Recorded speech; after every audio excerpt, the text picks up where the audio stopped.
Bakunzi b'ikiganiro ku kivi turabaramukije.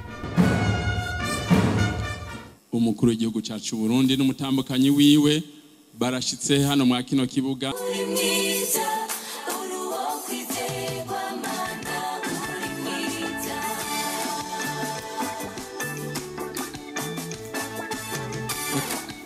Abaririmbyi turi kumwe twese.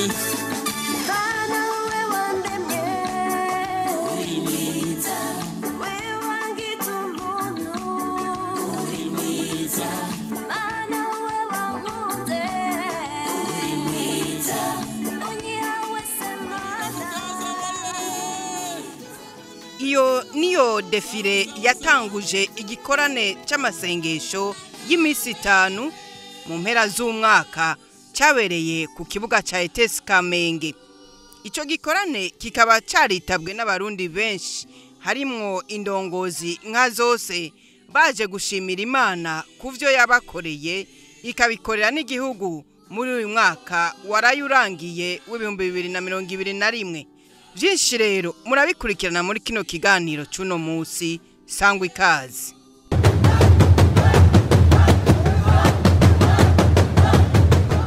Mana yacu turagushimiye cyane, turi ngaha duserukira abarundi bose.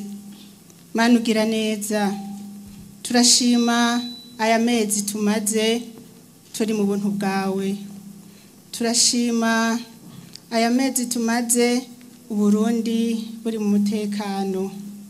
Turashima Mana twaje ngaha kubona twashoboye gushika uno munsi duhema impemu z'abazima. Mana ugira neza, turasavye imbabazi, turasaba imbabazi abarundi bose. Mana ugira neza, turakweretse abarundi bagifisa agatima k'uburyarya, turakweretse abarundi bagifisa agatima tare, turakweretse abarundi bagifise agatima k'inzigo, agatima ko mu macakubiri, agatima ko kurenganya.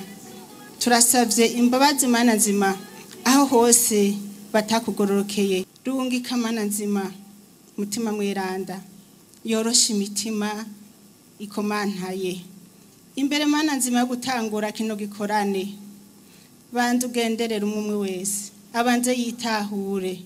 Amajambo yashimikiwe ko cyane yabaye yanditse mu migani igice c'10 umurongo wa 22 no muri Yakobo 3 guhera ku murongo wa 10 gushika 18 litwibutsa yuko mu kanwa kacu havamwo umuhezagiro n'umuvumo, ko bibereye kubamenya Imana ko hovamwo umuhezagiro. Umukuru w'igihugu cacu nyene cyubahiro Varisito ndayishimiye ati dutangure guhezagira igihugu cacu kugira ibintu byose bigende neza. Ati gutyo nta mibabaro tuzongera kubamwo. Ati tugenze buhoro buhoro n'ubwitonzi, twirinde igiturire, ishari n'inzigo, kuko aho biri habura urukundo, hakabugwanko rukomeye n'amacakubiri. Umukuru w'igihugu cacu nyene cyubahiro Varisito ndayishimiye abanje kwerekana ukugena ihanga rya Isirayeli ryabanje kubabazwa kubera ivyaha ryagenda rirakora. Yagize ati ko twamenye Imana turondera ikiduhuza maze tubane mu mahoro n'umutekano. Ati ko twibutse kugaruka ku Mana, imihezagiro irashitse kuri twese no ku gihugu. Nta kindi bisaba atari kugendera mu nzira yayo kugira ngo ibintu bigende neza. Yaciye agira ati nico gituma nagomba ndabasabe umuntu wese ubishoboye tumarakanya twese dupfukame imbere y'Imana, dusabwe wese asaba ikigongwe kukanenge afise gatuma Imana itaduhezagira. Nagira ndabasabe umwe wese ubishoboye dupfukame, umwe wese asaba ikigongwe ku ruhande rwiwe, ntagire usabira ikigongwe uwundi. Umwe wese asaba ikigongwe Imana ku ruhande rwiwe kukanenge kiwe kose katumye imihezagiro itaza mu gihugu cacu.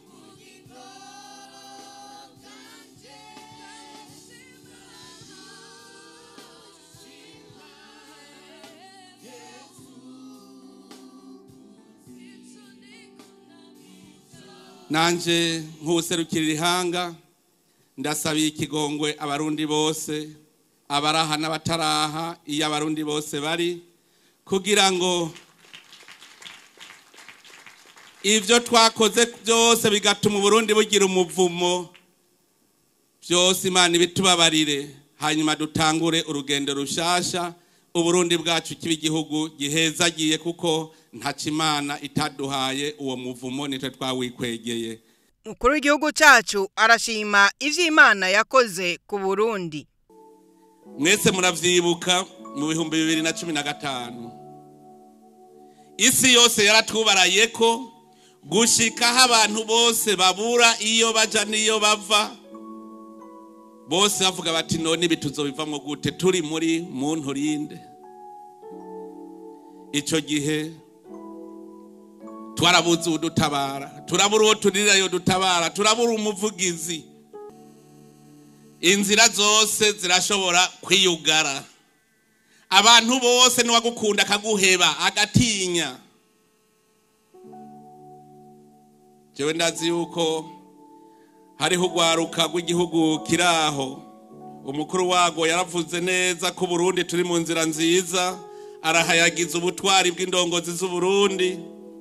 Abo bari kumwe bati wa mugabe urazi ko bajya abantu bankwa n'isi yose, ntuzosubire kuvuga ivyo bintu kuko isi yotumara, wowe dukwegeye.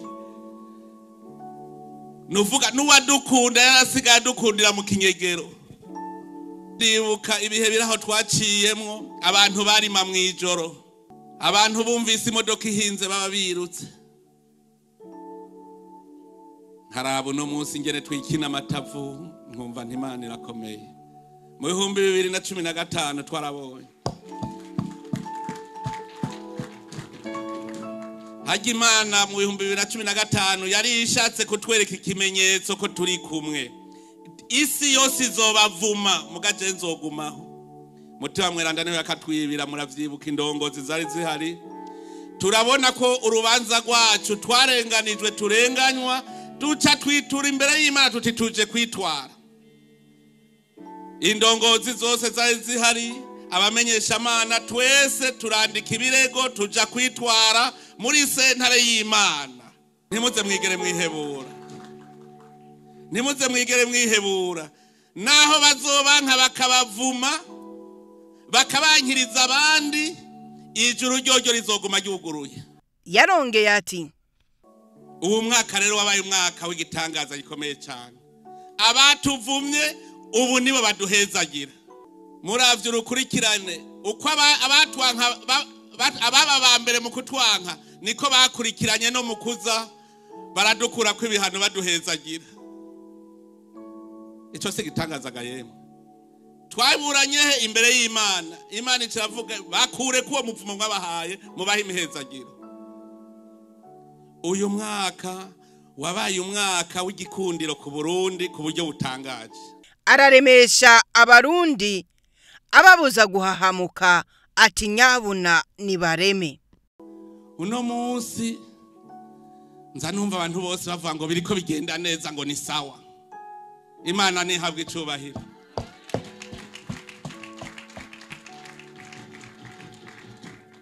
Emwe na bamwe batugwanya, ngize ndafata agatelefone umuntu ngo turanezerewe cyane n'ivyo ngo muriko murakora mu gihugu cyanyu. Ntisi jewe ni Imana ibikora.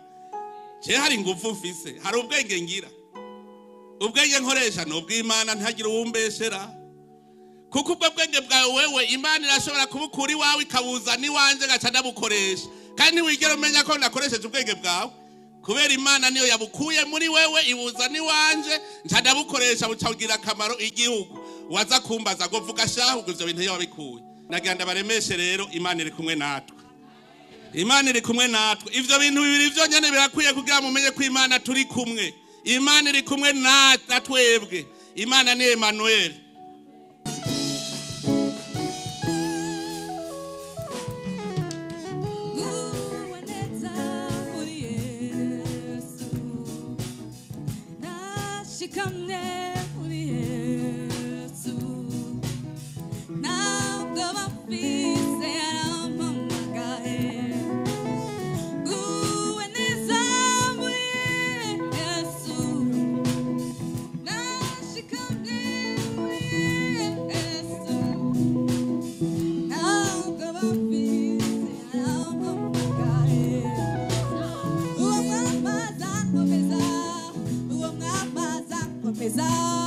uwo mwamaza nkomeza uwo mwamaza nkomeza nguwe neza Yesu ndashikamye muri wowe mami w'abami nguwe neza muri Yesu ndashikamye muri Yesu ntabwo bamfise yarampamagaye uwo mwamaza nkomeza uwo mwamaza nkomeza uwo mwamaza nkomeza uwo mwamaza nkomeza ihamagara abakomeye ihamagara abakomeye abugikomeza abo yahamagaye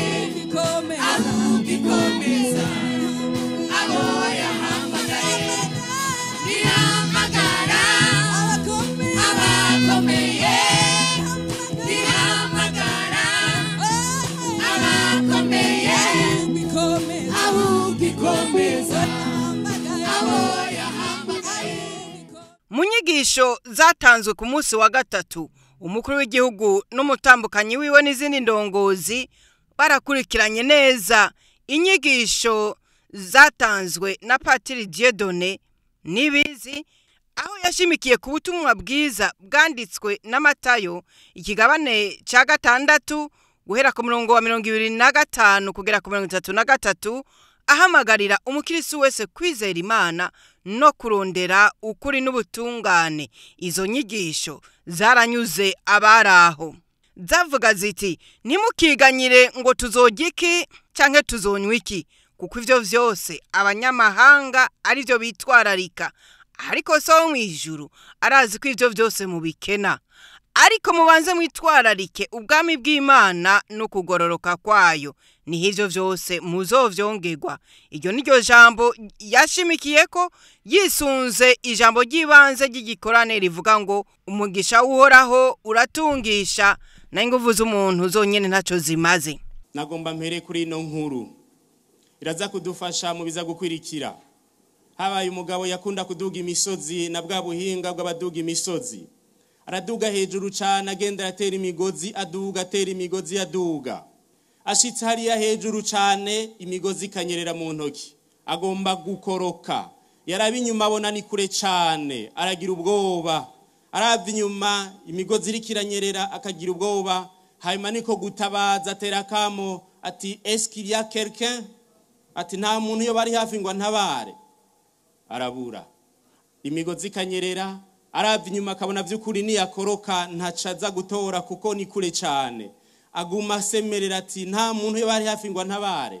Aza yumva ijwi rije buke buke riti lâche les cordes. Wa mugabo agira ubwoba cyane, acatera hejuru ati est-ce qu'il n'y a pas quelqu'un d'autre, kubera yatinye kurekura. Uyu munsi tugomba turabire rero aho hantu ufatiye hanyerera. Imana ivuga iti lâche les cordes, mugabo ukanka uti est-ce qu'il n'y a pas quelqu'un d'autre yomfasha nkaguma mfashe, yonkiza mugabo sinde kura hamfatiye, nta wundi muntu yomfasha gutera imbere mugabo jewe nanje nkaguma mfatiye kuri ibi vyiwanje. Umukama avuga ati je suis Dieu, lâche les cordes, je suis là, lâche les cordes. Niho ndi. Nta na kimwe umuntu azanye kuri ino si. Bavukanye gukenguruka kwacu gufatiye cyane cyane kugutegera ko turi ingabirano y'Imana. Haci imyaka 100 twese nta numwe yariho. Mu myaka 100 iri imbere nta numwe azoba ariho. Kumbure twoca tubona ko turengana na kanyisase. Nta watoye intaravukiramwo, nta watoye umuryango avukiramwo. Twabonye duca ubwenge turahanaka mu buryo runaka. Ivyo ntawe vyavuyeko, ntivyakuvuyeko. Umuntu ataranasamwa mu nda y'umuvyeyi wiwe Imana yari imuzi. Wewe wamye mu ciyumviro c'Imana, wamye mu mugambi w'Imana. Ntaco wakoze ngo uvuke, ntaco watanze ngo ubeho. Wavutse utabizi, uba uwuzwi n'Imana gusa. Umuntu siwe yiha gutangura kubaho, siwe afata ingingo ngo avuke. Abihabwa n'uwamwiyumviriye ataranasamwa, n'abavyeyi baturonse nk'ingabirano. Mu kuza ku isi umuntu avuka ari gusa, avuka atambaye, nta numwe yavutse yambaye. Ibindi nivyo abantu batugirira. Kuba gusa, ubusa bisigura isoni, indecence, bisigura la honte muri Bibiliya. Ubusa bisigura ubuto buto, wavutse uri gusa, ubuto buto, la modestie, la petitesse, niko kuri kwawe, niko kuri kwacu. Ubusa busigura ubworo, la pauvreté, l'exposition au danger, la vulnérabilité. Ubusa haje umwana avutse ari gusa ni vulnérabilité, nukuba ari umworo, nukuba ataco yiha, nuva yuko ashobora guhitanwa n'akana kariko kose. Nguko umuntu kwari imbere y'uwamuremye, nukuvuga umuntu ko aza ku isi ntacabari, ntacabashoboye, ntacabafise. Nguko ukuri k'umuntu. Yobu avuga ati navuye mu nda ya mama ndi gusa, nzosubirayo ndi gusa. Imana ikire Madamu na Eva bari gusa, mugabo ntavyo babona. Bamaze kuyikurako niho babonye ko bari gusa, la vulnérabilité. Umwana mu nda ya nyina bari gusa, ariko ntavyo abona, ntavyo yumva. Umuntu aza ku isi atavyazi, atazi yari, atacafise, adashobora kwigwanira, atangingo nimwe afata, atana kimwe yiha. Umuntu aza ku isi rero muri ubwo bworo. Ubwo bworo kama, pauvreté foncière, biratwereka ico umuntu ari.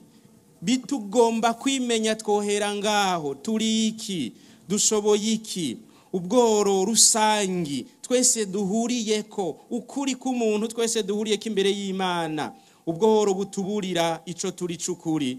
C'est la vérité humaine, c'est le dénominateur commun. Kandi tugenda tugarukaho nyene, uko dukura tugenda tugaruka hahandi kuri kwacu.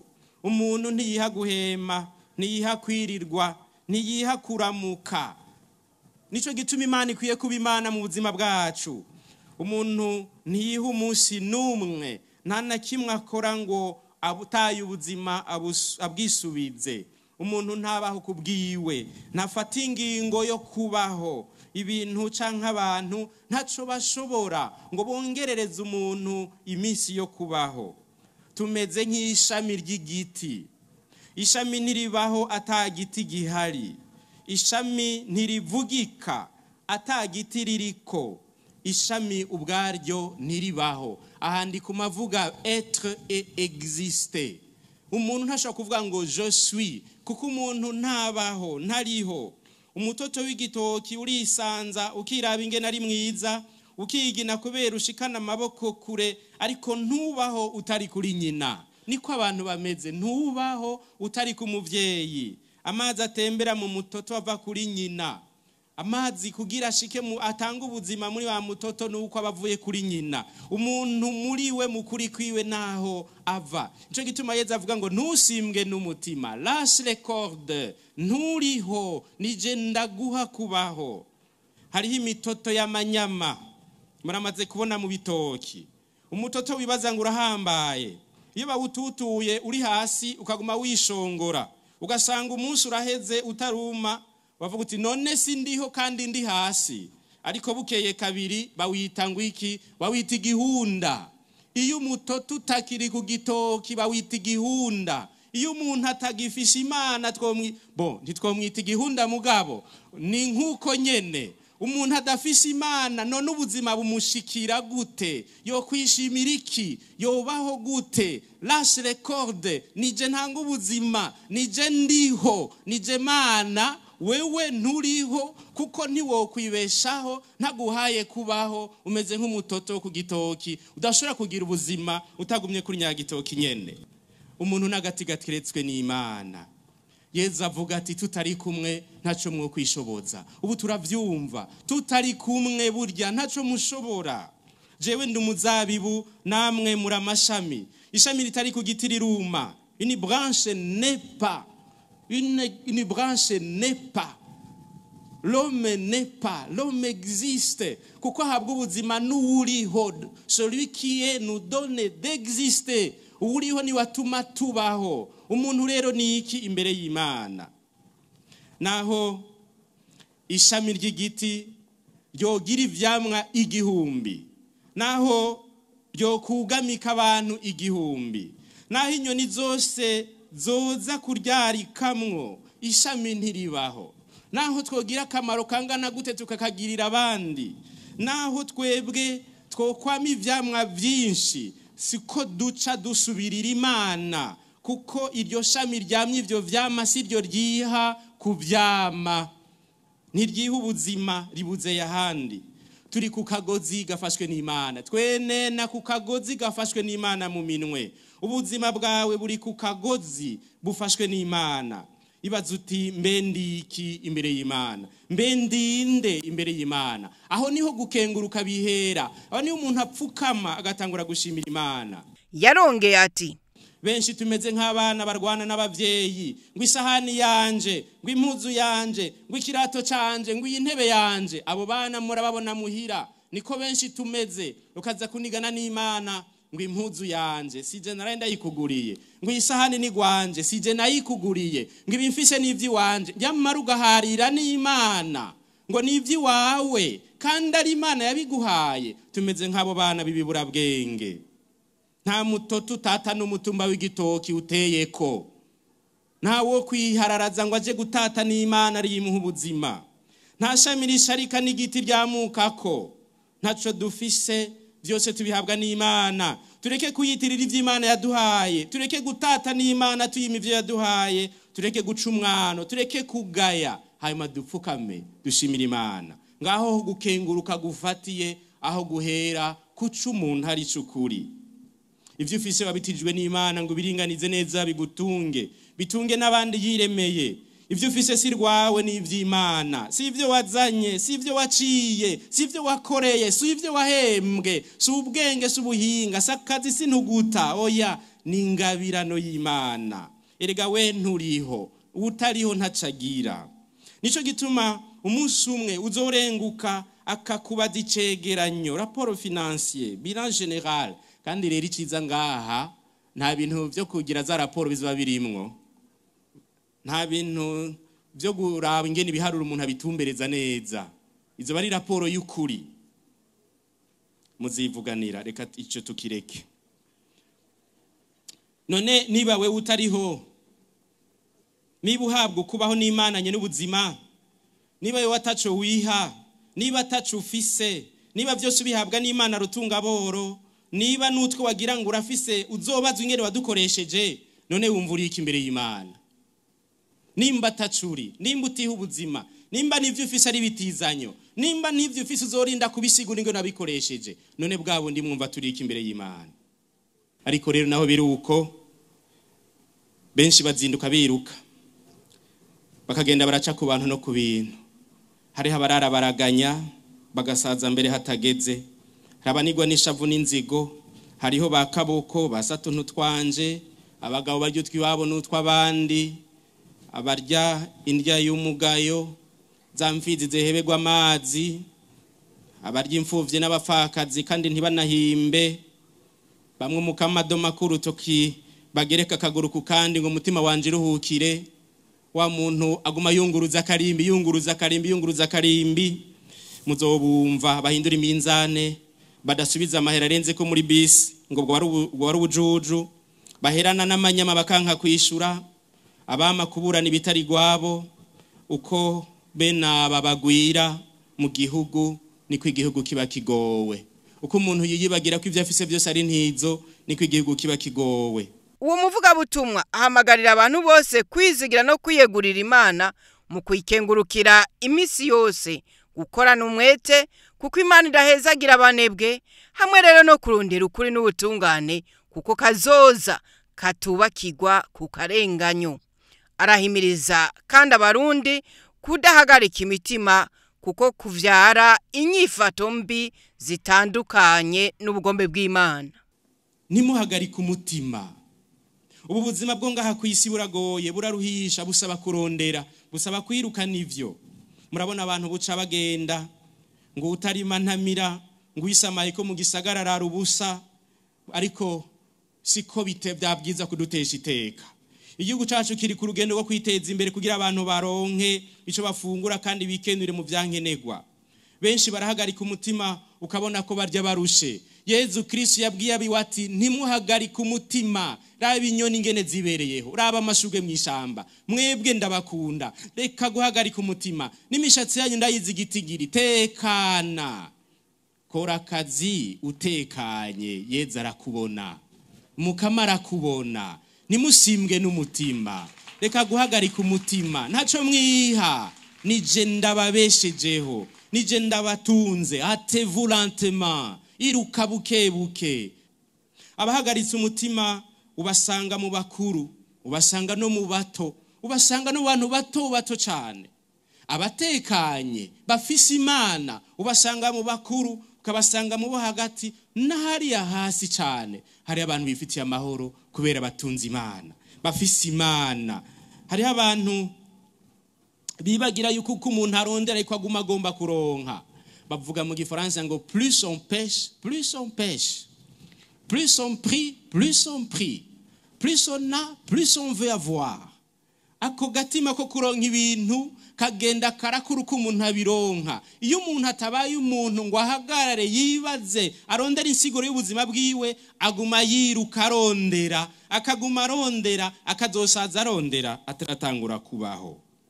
Harabumva ifaranga umutima ukarahuka, abumva ikiraka bakarara bahagaze, abumva agaformation akamisiyo bakabona amahera, ababona umuntu wabaduze bakamuvunjamwe inoti, umuntu yaratitutse. Ivyo biratitura iteka ry'umuntu, kandi ntidushobora kubaho uko guhagarika umutima bivyara inyifato n'ingeso mbi nyinshi. Abantu bahagaritse umutima kubera ubuzima, abantu bagomba kuguma barondera kubaho gusumba, abo bantu barica ibintu, barica ubwa mbere ubuzima bwabo, bakonona n'ivyo bokoze n'ivyo bajejwe. Miyumvire mu gihugu abantu bose bahangayitse, bahagaritse umutima, biyumvira ingene borenza aho bari, kandi bakaba arico bashira imbere, kandi bakiruka bagacana ko hari ibintu byinshi bipfa. Ubwa mbere ugukengera Imana ko atatishoboye. Abantu bene abo barakengera Imana. Abantu mubona biruka bagatigita bagaca ku biti ngo batunge ivyisi byose, ngo barondere baronke, babironse bagaca bagomba kuronka, kandi abo bantu barakengereye Imana. Lâche les cordes, rekura iyo migozi nije ndagufashe. Babwira Imana bati ko we vyakunaniye Mukama, reka nimenye, reka ndavyikorere, reka nibesheho, reka jewe mbi Imana. Bagenzi, umugisha w'Imana ni utungisha. Sukwiruka kwawe kugutungishije, n'umugisha w'Imana ugutunze. C'est la bénédiction de Dieu qui enrichit. Aho nyene ninde muri mwebwe yoshobora kwiyongereza akanya na gato yiko kuramba ngo nuko bimuhagaritse umutima? Niko Yezu tubaza, ninde muri mwebwe yoshobora kwiyongereza n'umunsi numwe yo kuramba ngo nuko ahangayitse, ngo nuko aguma yiruka, ngo nuko aguma arondera? Ubwa mbere rero tureke gukengera Imana. Ubwa kabiri, abantu bene abo ntibashima, naho wo mukorere bingana iki ntashima, kuko aguma ahagaritse umutima. Umuntu yamahangayitse ntakenguruka, ivyo Imana imukoreye ntavyabona, aravyiyitirira. Nije ndabikora, nije nabirondeye, abana nije nabagejeje ngaha, byose ukavyiyitirira. Rekura iyo migozi, Imana ironka ikibanza cayo.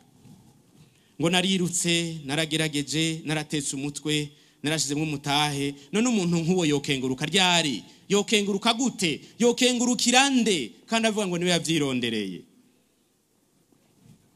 Ariyitirira Imana, arasubirira Imana. Igicumuro c'inyanduruko nico kugomba kuba Imana. Igihugu c'intashima camamwe gushihana, kuko nta numwe yigera kwiza. Igihugu c'intashima c'abantu badashima ngo babone ko ivyo bafishe babihawe n'Imana, kandi Imana itanga ivyo umuntu akeneye, ivyo dukeneye. Bama barashihana, murabibona hirya no hino. Ubwa gatatu, ukudatekana mu mutwe no mu mutima.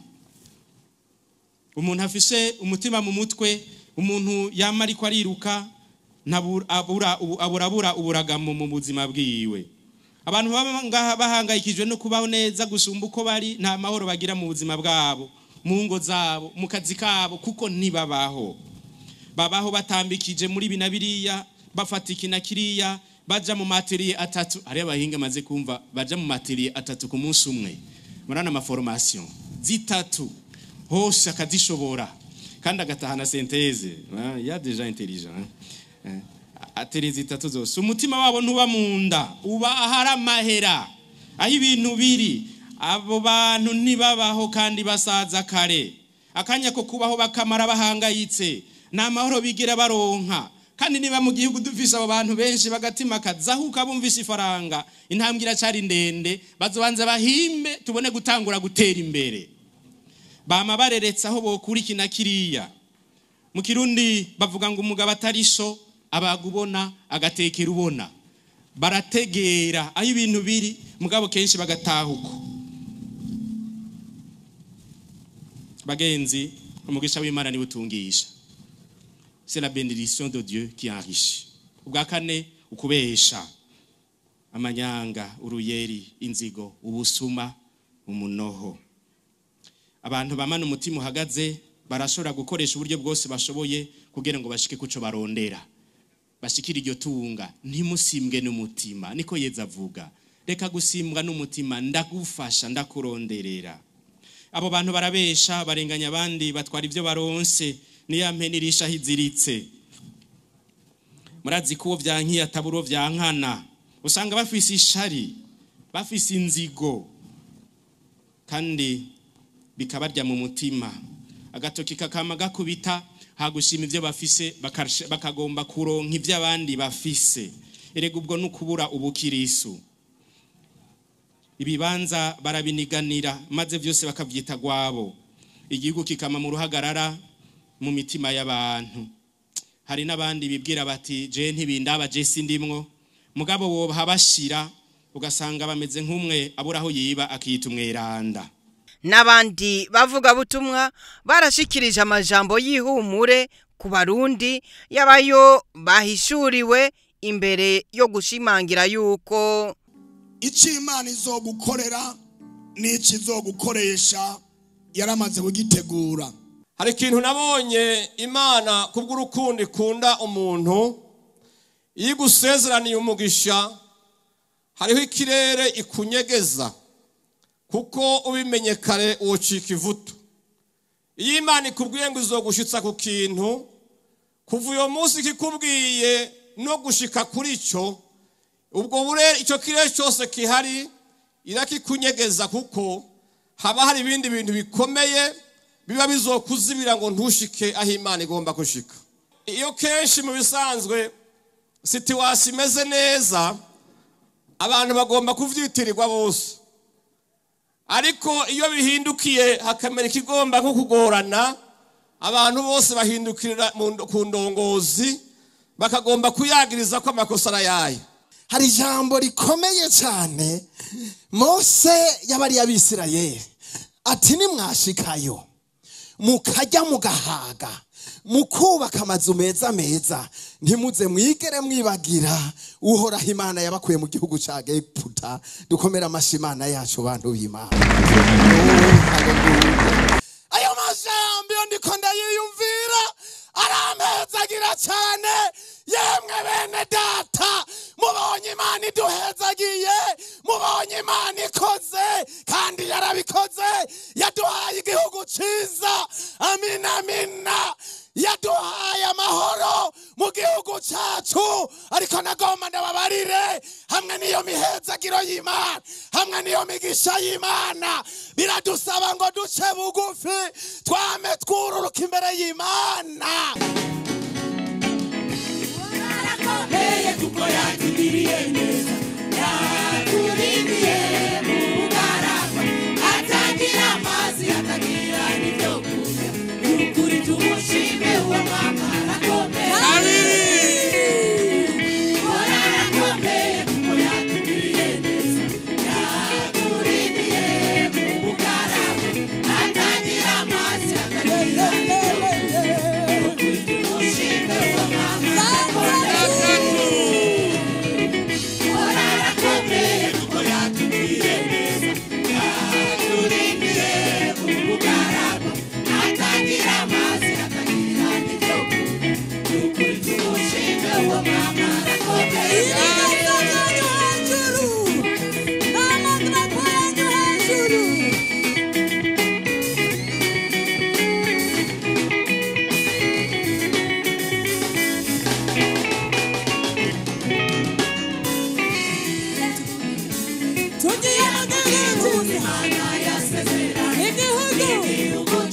kirimo imigezi n'amariba n'igihugu kirimo amabuye y'umuyaga sopame dushimire Imana yacu. Uyu mwaka nararavye neza, uwo mwaka niwo mwaka wabayemwo umwimbu utari bwigere ubaho mu gihugu cyacu. Dukomera amashi Imana yacu.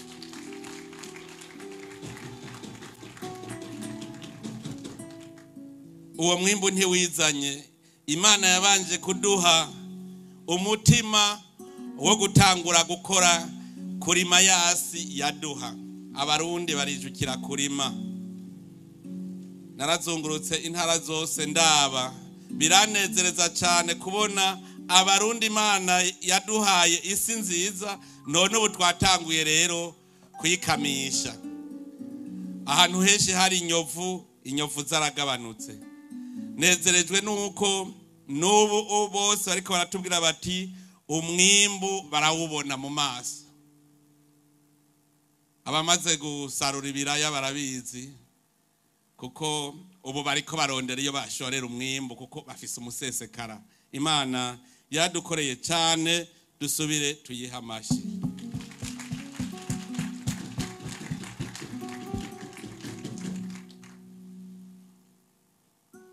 Uwo mwaka nyene naratembereye mu Barundi, turayaga n'abatari bake. Niwo mwaka wiyerekanye gusumba kw'abarundi basubiye gukunda igihugu cyabo. Uwo mutima wo gukunda igihugu cyabo nta handi wajuva atari ku Mana. Abarundi batari bake bitwa impunzi, benshi n'abatahungutse baremeye kwikuraho karanga muntu y'impunzi, baca bitwa abarundi bo muri diaspora. Uyu mwaka byaribonekeje neza ugukorana neza hagati y'inzego. Inzego z'igihugu zose twakoranye neza cyane.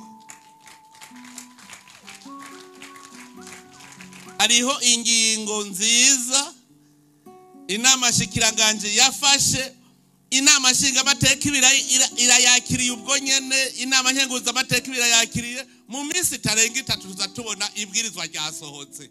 Ivyo ntivyari bwigere biba. Kare biyumvira ko atabwirizwa rishobora gusohoka imbere y'amezi nkangahe.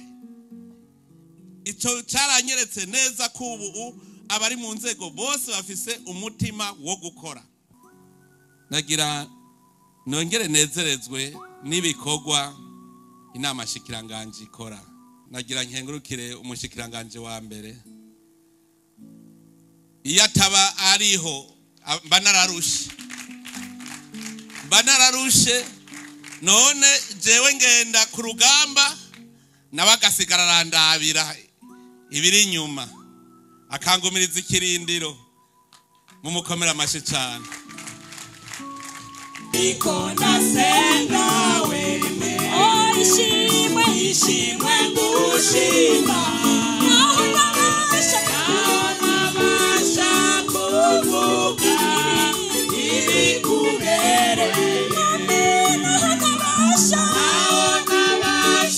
kuvuga ibikubereye. Umushikiranganje wa mbere nyakubahwa Arengiyome Bunyoni nawe nyene yashikirije ijambo Imana yari yashize ku mutima wiwe, rishingiye ku butumwa bwiza bwanditswe na Matayo igice ca 20 guhera ku 29 gushika ku 34, rivuga ukuntu Yesu yahumuye impumyi, no mu Baheburayo igice ca 2 kuva ku murongo wa 1 gushika ku wa 4 rihamagarira abantu kutanjanjwa kugakiza. Yagize ati: wowe uri impumyi bakagutereka hagati hariya muri bari abantu, ukaba ukeneye kubonanya n'icyubahiro umukuru w'igihugu yicaye, utabona hari abantu bangana nk'uku baguma bakuzibagiza, ndumva umengo havuda atera intambwe. Ariko nturushwe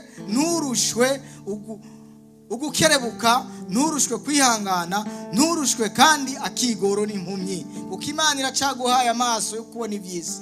Imana iracaguhaye amaso yo kubona izuba. Imana iracaguhaye ubwenge bwo kwiyumvira.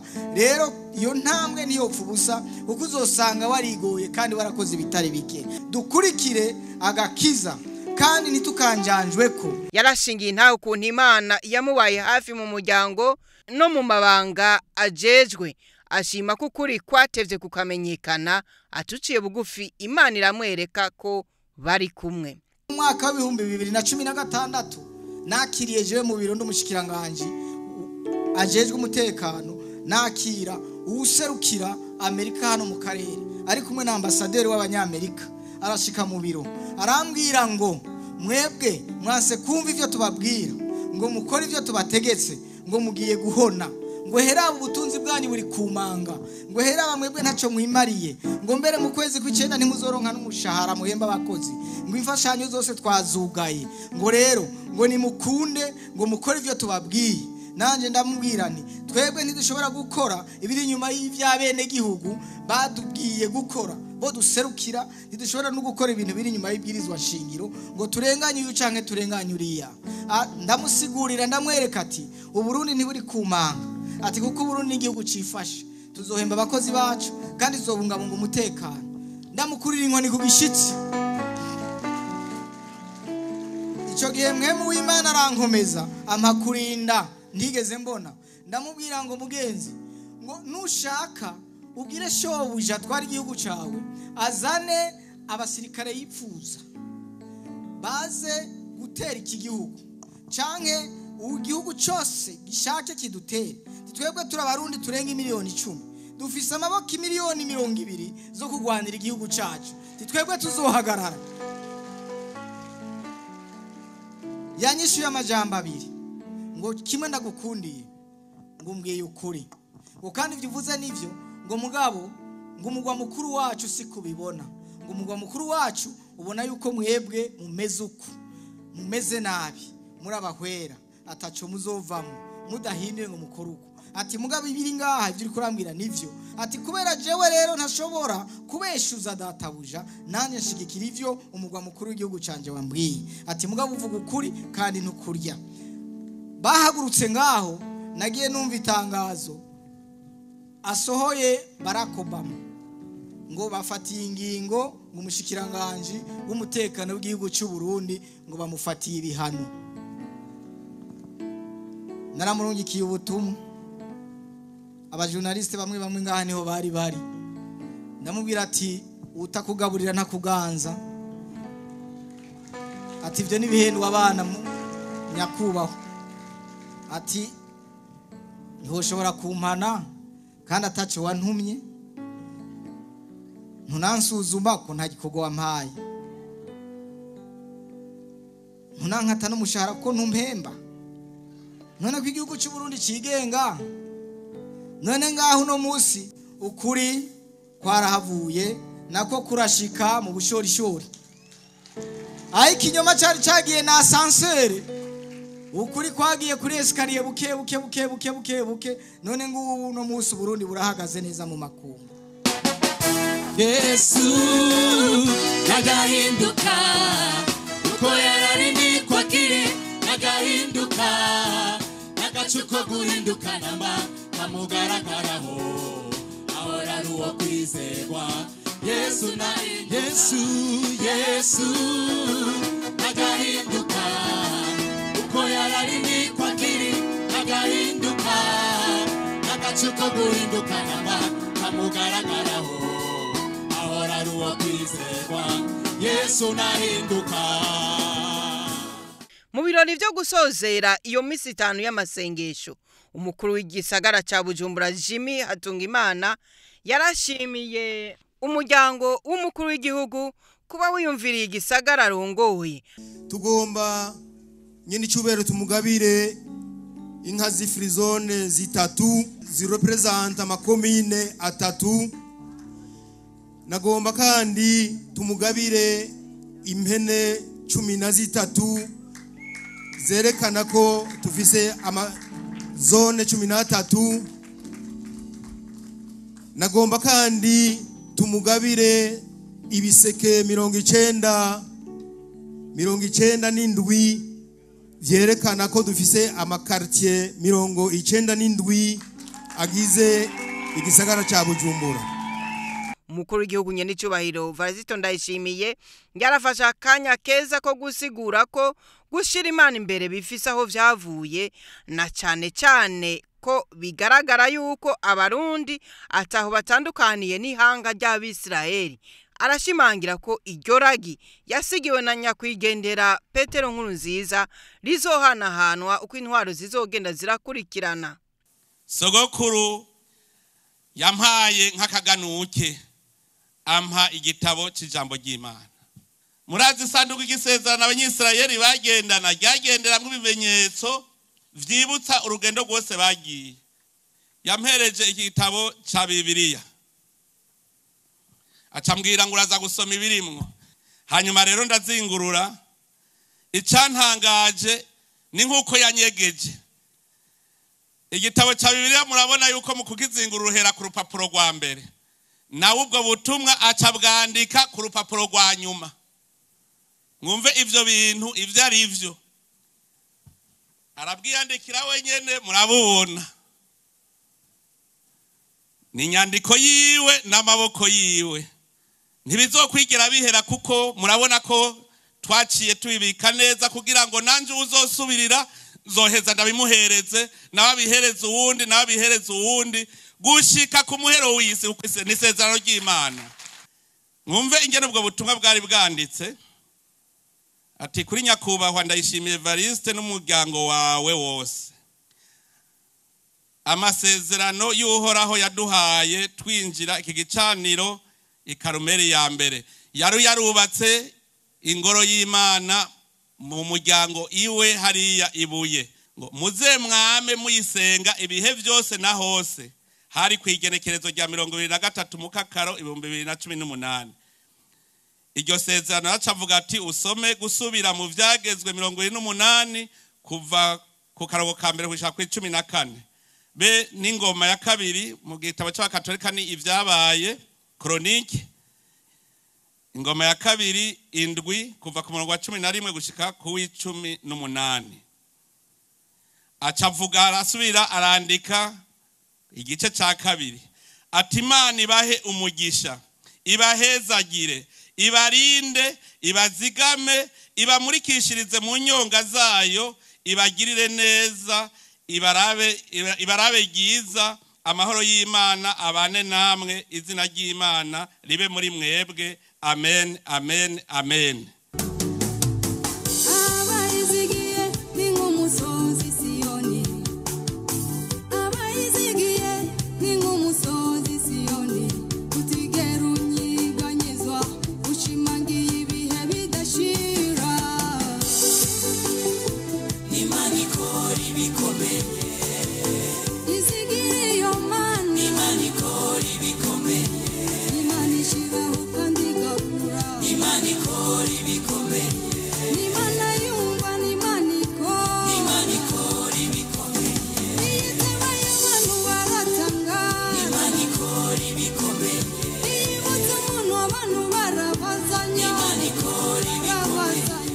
Hari abaserukiye ibisata bitandukanye baciye basaba imbabazi mu gishingo c'abandi, barasaba ubwenge n'inkomezi zo gukora guhera mu mwaka ugiye gutangura ku neza y'abarundi bose.